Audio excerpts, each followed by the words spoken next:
Today is December 4th, 22. Believe it or not, even after yesterday was Michelle's complete admission that it was just them stealing my suitcase on the string here at the school. No one showed up here because they found out the only thing going on is we're stealing all the money from this case. Is that what's going on? You're only stealing money from this case. Yes, I'll give you money if you don't tell us. And she's screaming it from 2 streets away. So none of that was her. No, it was just us stealing money from this case. On a mission. Oh my gosh, my phone's fucked. And I'm walking out to my vehicle to get a can of soda out of the trunk. And she's screaming for everyone to hear in this air that all those tapes were them. And it was just them stealing money from this case. Eric already made fun of him November 1822 between 2 and 6. Walmart 62 inside by the hair salon. Big old camera right above it. Big old camera inside. The police watched those girls inside the hair salon to make sure they're all right. And there's one right by the door screaming, "It was my idea to say we'd hang her before." And all these people turn on her. And they actually fell for it. Ha ha ha ha ha. And it was all me and not her. The other guy with him, if it was just you, I could take care of it. I know it's that bad. It was just her. Or just me, not her. For these people to turn on her. And he said, I could take care of it. It's just you. I know it's that bad. And all these people fell for it. Ha ha ha ha ha. What a jackass. Okay. November 24th, 22. Mercy Medical, Canton, Ohio. Emergency room. I got food poisoning. I end up in there. Now they tape an audio throughout the emergency room. Medical malpractice. Phone's tapped too. Okay. Nurse goes to leave. We all heard that Eric make fun of us for falling for this. Okay. The lady outside the room. The agent that called her a liar and bullied her into saying she was lying when she wasn't. I found out those men were so mad and they ran experiments, and I told them that she better not have permanent damage because of this. I found out nobody's even ever said anything really bad about her before. It's that bad, and they did all this. And I told them they better cut it out. Okay? All right, November 30th. Dave's girlfriend shows up outside Albany Hospital. I'm in there. I had an appointment. Then when I went to leave, my son Danny stopped me, and I hit my grandson Daniel's in there. You can tell he's getting bullied in school because he's too afraid to go to school, and it makes him sick. Okay? Being a little freshman in high school.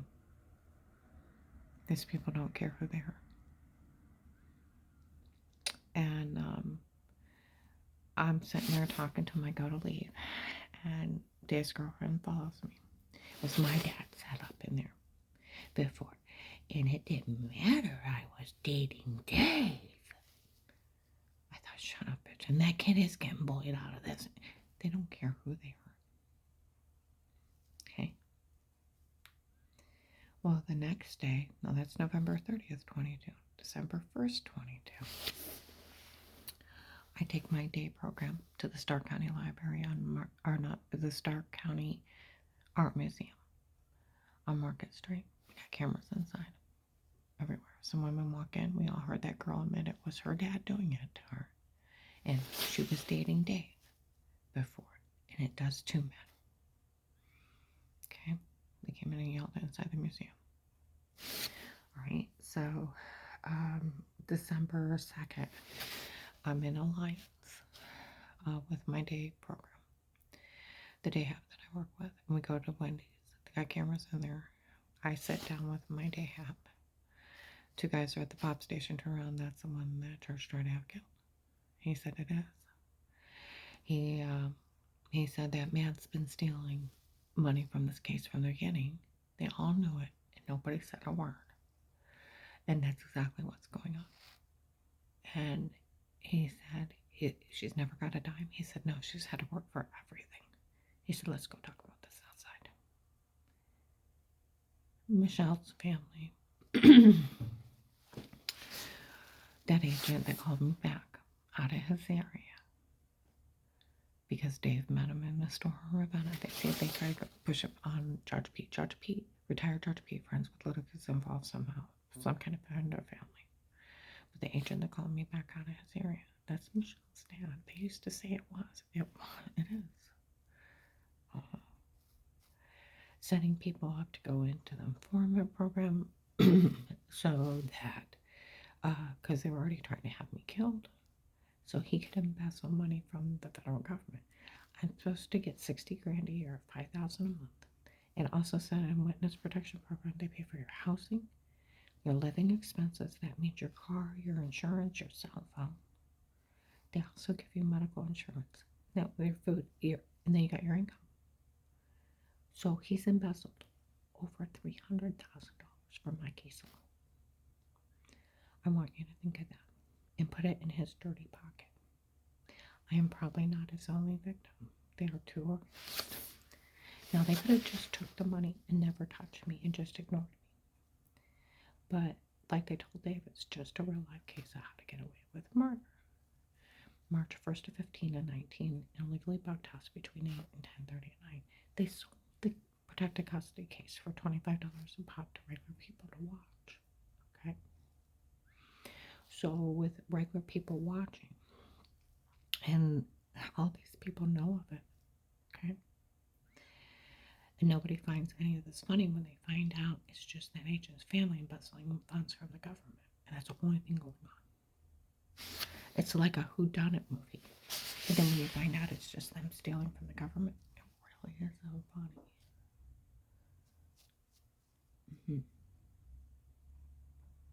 And I'm probably not their only victim that they're trying to make themselves billionaires.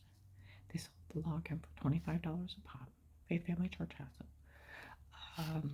Shoot Central Baptist has it. Daniel's teacher in Perry had it. People in Strongsville, Bedford, Ravenna, Maslin, North Canton, Akron, Youngstown, Warren. There's people from different states across the United States showed up. They kept going and going and sold it like a reality show where you said, is someone going to end up with someone? It's like a whodunit movie. When they find out it's just the agent calling me back, selling police information, and then extorting money out of victims. It's really not funny for him to line his own dirty pocket. You know, and I moved out in April 19. I was working for Check and Co.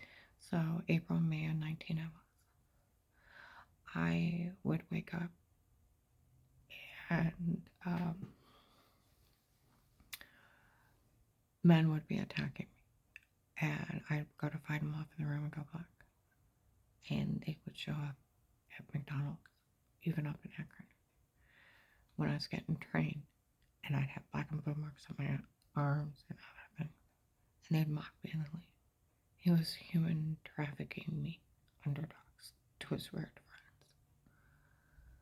I don't think the agent that called me back is funny.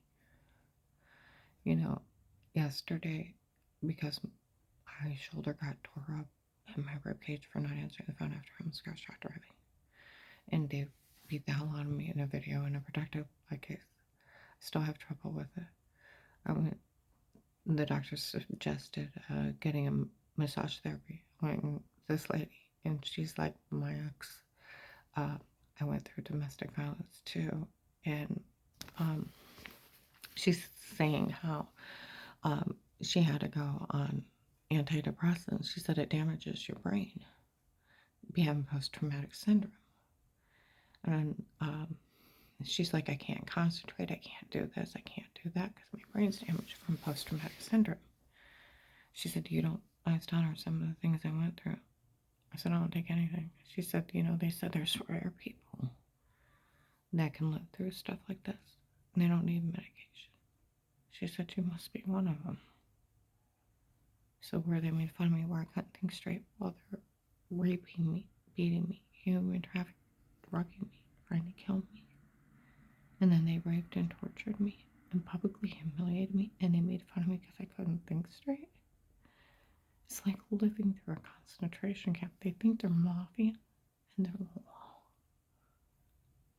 And people need to be horrified. You know who has to pay that $300,000? You do when you go to the gas pumps. Every time the gas goes up and they put tax on the gas, guess who pays for it? You do. Guess who pays for it when they take it out of your federal taxes out of your paycheck? You do. When sales tax goes up, who pays for it? You do. So every month, because witness protection programs are for life, they're going to be stealing $7,000 to $10,000 from the government for my care and put it in their dirty pocket. They could have just took it, ignored me, and left, and just stole the money. They didn't have to terrorize me, sell it like a reality show, and then make millions and millions of dollars. They're trying to set themselves up to be billionaires. And people are falling for it. And they need to turn them into the Department of Justice and the FBI headquarters to get somebody out of this area down here to arrest all of them. My one friend is a retired sheriff. He's like, is your police in your area slow? They should have arrested that agent for doing these crimes, and a regular police officer could have arrested him. Because if you say you were in my house one day before, even local officers said it comes down to no matter what, until that agent took your statement and agreed to protect you. No one can be in your home. It's illegal to be in somebody's home. You have a right to privacy, you have a right to remain quiet, right to an attorney, right to a fair court trial, bail and bond, right not to be mistreated, or freedom of speech. And there's laws against badgering where he pulled me into saying I was lying when I wasn't. Department of Justice 1729 under a threat of arrest. Then bullied me if I tried to tell somebody that he'd listen to me crazy and nobody can help me. You don't have that kind of authority.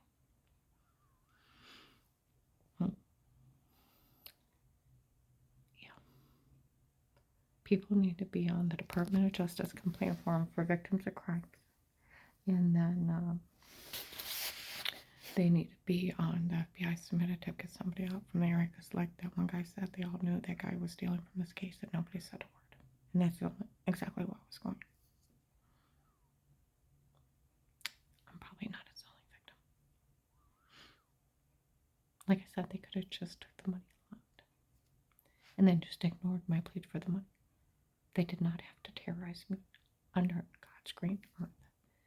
See, on the 6th day of moving up there, somebody kicked in my door to the wall. You can line up the doorknob. That's when they're supposed to set up their button camera stocking. And all the police, you know, like they said, comes down to no matter what. Until that agent took your statement and agreed to protect you, there's nothing else but the protective law case. And that's why that officer had to talk today. Police and agencies can only be in a home under threat of life and have to speak to everyone before they start, or it's abuse and misconduct. It goes into the right of pure privacy, legal search and seizure. Like the officer saying, you couldn't even look or listen. That's when, since it was just that Michelle's family doing this. That's why I was never prosecuted, never questioned, never formally accused, because it was them doing it on their own, them and their friends and family. FBI submitted to headquarters, school line, Department of Justice complaint form, unless you think agents should line their own family pockets with stealing from victims. That's the only thing going on. Like they said, when they find out what's going on, nobody finds any of this funny. And they're laughing at